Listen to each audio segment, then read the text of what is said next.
Hello दोस्तों, आज के वीडियो में हम बात करने वाले हैं रूस का इतिहास और उसकी संपूर्ण जानकारी। रूस रशिया यूरोप महाद्वीप में स्थित एक देश है जिसकी राजधानी मॉस्को। रूस की मुख्य और राजभाषा रूसी है। रूस में देखने के लिए अनेक खूबसूरत अंतर आकर्षक स्थान हैं। इस क्षेत्र की दृष्टि से रूस दुनिया का सबसे विशाल देश है, जो कि भारत से 5 गुना अधिक बड़ा है। इतना विशाल देश होने के बाद भी रूस की जनसंख्या विश्व के 7वें स्थान पर है। इसके कारण रूस का जनसंख्या घनत्व विश्व से सबसे कम है। रशिया 1,70,75,400 किलोमीटर के साथ विश्व में सबसे बड़ी देश है। रूस की अधिकांश जनसंख्या इसके यूरोपीय भाग में बसी हुई है। रूस की सीमा 14 देशों से मिलती है: Norway, Finland, Estonia, Latvia, Lithuania, Poland, Belarus, Ukraine, Georgia, Azerbaijan, Kazakhstan, चीन, मंगोलिया और उत्तर कोरिया। रशिया की राजधानी मॉस्को दुनिया के सबसे बड़े शहरों में एक है। देश में मुख्य शहरी इलाके रूस में गणराज्य, स्वायत्त प्रदेश, केंद्रीय नगर और स्वायत्त जिले जैसे घटक विभाग। अगर इन्हें संयुक्त रूप से प्रदेश कहे तो रूस में 83 प्रदेश है, 46 प्रांत, 21 गणराज्य, अधिकांश रूप से स्वायत्त, 9 स्वायत्त रियासत, 4 स्वायत्त जिले, 1 स्वायत्त प्रांत और 2 केंद्र शासित नगर, मॉस्को और सेंट पीटर्सबर्ग। रशिया की अर्थव्यवस्था जीडीपी दर के हिसाब से 12वीं सबसे बड़ी और परचेसिंग पावर पैरिंग के हिसाब से 6ठी सबसे बड़ी अर्थव्यवस्था है। रशिया में मिनरल्स और ऊर्जा स्रोत का भंडार भी बहुत है, जो एक तेल और प्राकृतिक गैस का मुख्य उत्पादक भी बनाता है। साथ ही यह देश 5 मुख्य न्यूक्लियर शक्ति वाले देशों में से एक है, जिसके पास विशाल मात्रा में हथियार का भंडार जमा है।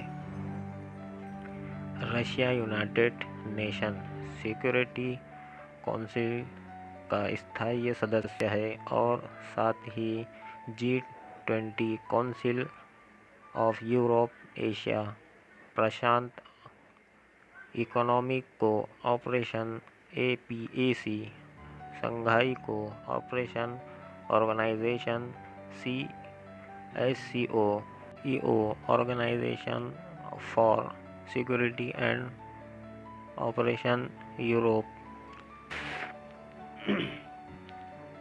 OSCE और वर्ल्ड ट्रेड ऑर्गेनाइजेशन CSTO का भी सदस्य है।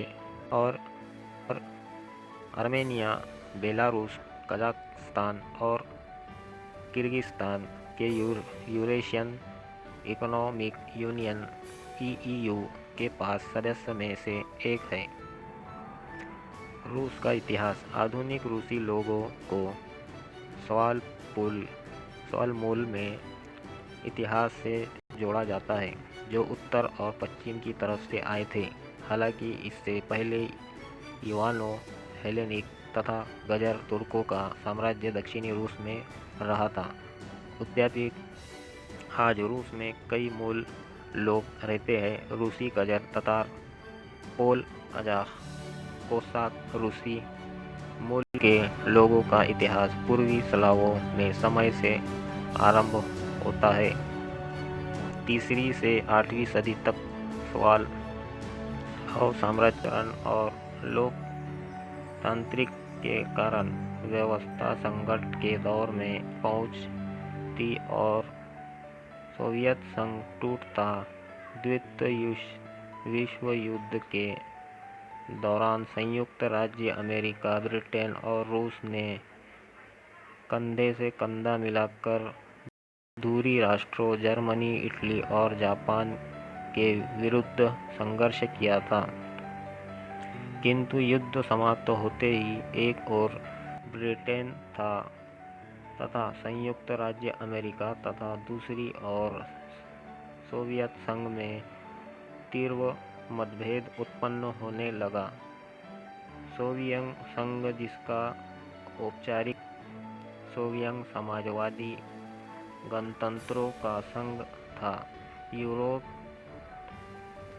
यूरेशिया के बड़े भूभाग पर तीव्रवृत्त एक देश था जो 1922 से 1992 तक अस्तित्व में रहा और यह संघ समाजवादी पार्टी, कम्युनिस्ट पार्टी द्वारा शासन किया और रूस के बीच 1947 से ही बेहतर संबंध रहे हैं। रूस ने भारी मशीन निर्माण, खनन, ऊर्जा उत्पादन और इस्पात यंत्रों के क्षेत्र में निवेश के माध्यम से आर्थिक आत्मनिर्भरता और अपने लक्ष्य को प्राप्त करने के भारत की सहायता की थी। भारत द्वारा अपनी रक्षा खरीद को विविध प्रदान की जा रही है, जिसके परिणाम फलस्वरूप यूएसए, इजराइल और फ्रांस जैसे अन्य भागीदार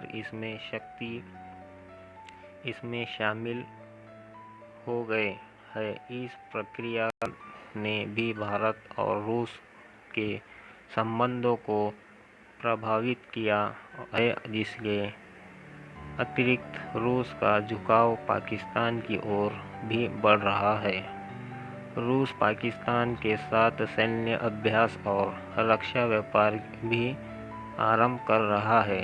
इसके दोनों देशों के रिश्तों में दरार आ रही है। 3वीं और 8वीं सदी तक स्लाव साम्राज्य अपने चरम पर था। क्यों ये स्थापित उनका साम्राज्य ही आज के रूसी लोगों का परवर्ती माना जाता है। उन्होंने 10वीं सदी में ईसाई धर्म को स्वीकार कर लिया था।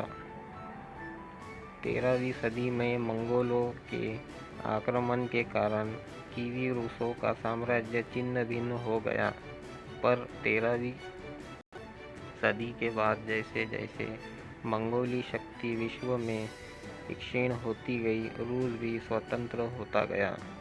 इस समय तक रूस सिर्फ यूरोप तक सीमित था, यानी यूरल पर्वत के पश्चिम तक।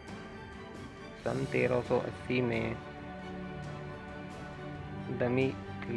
दमित्री ने मॉस्को में रूस साम्राज्य की स्थापना की, जो आधुनिक रूस आधारशिला कहा जा सकता है। फिर जो